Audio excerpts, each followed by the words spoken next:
Corrosão é a palavra geralmente utilizada para designar a deterioração de metais através de um processo eletroquímico, o que significa que, à medida que o metal se degrada, perde eletrões, convertendo-se numa espécie química diferente. O exemplo mais familiar de corrosão é, sem dúvida, o processo de formação de ferrugem sobre o ferro.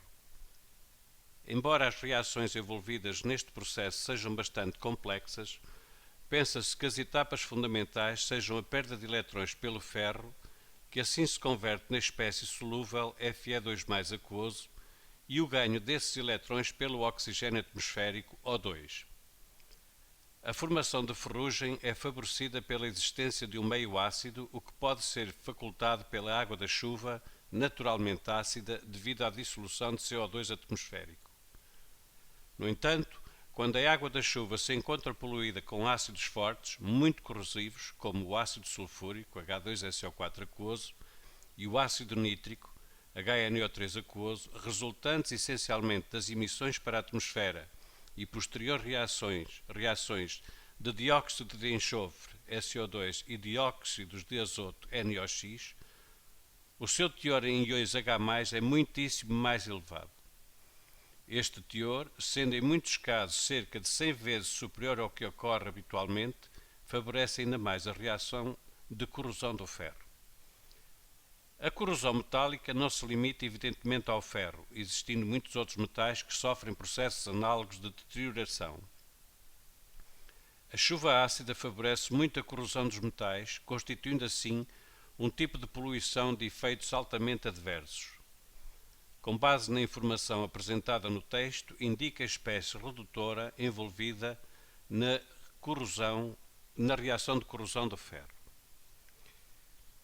Ora, nós temos aqui um assunto relacionado com reações de oxidação-redução.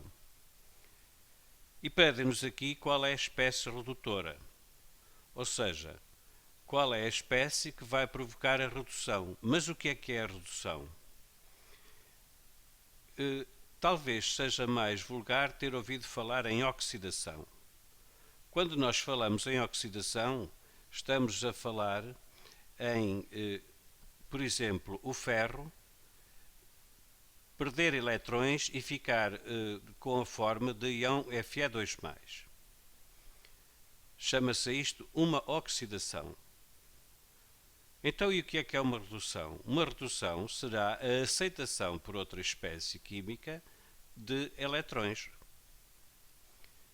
Portanto, quando falamos aqui quem é a espécie redutora, falamos em quem é a espécie que vai provocar a redução.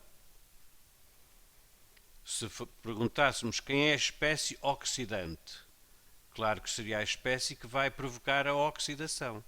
Aqui, se nos perguntam quem é a espécie redutora, querem-nos dizer quem é a espécie que vai provocar a redução. Mas o que é redução?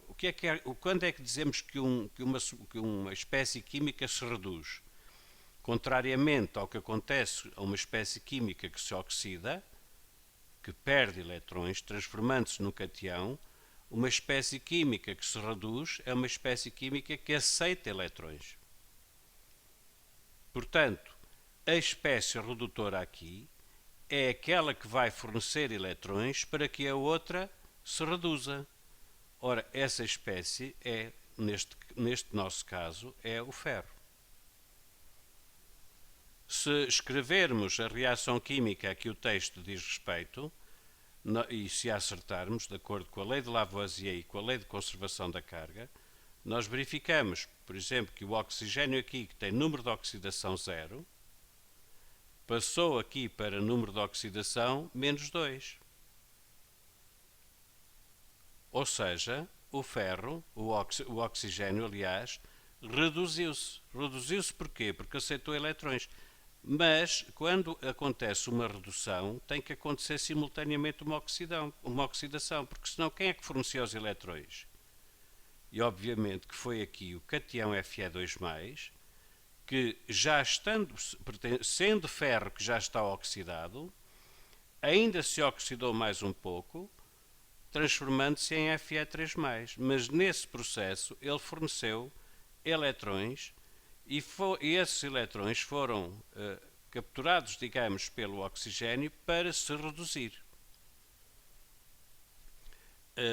Um pouco mais além nesta questão, quando uma substância se oxida, o que é que acontece ao seu número de oxidação?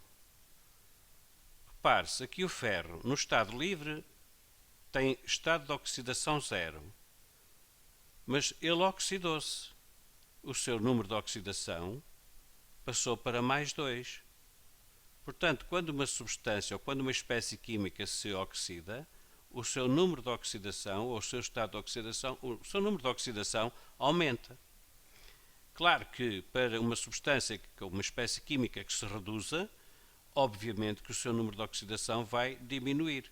Foi o que aconteceu aqui com o oxigênio, que no estado livre tem número de oxidação 0 e aqui passou a ter número de oxidação menos 2.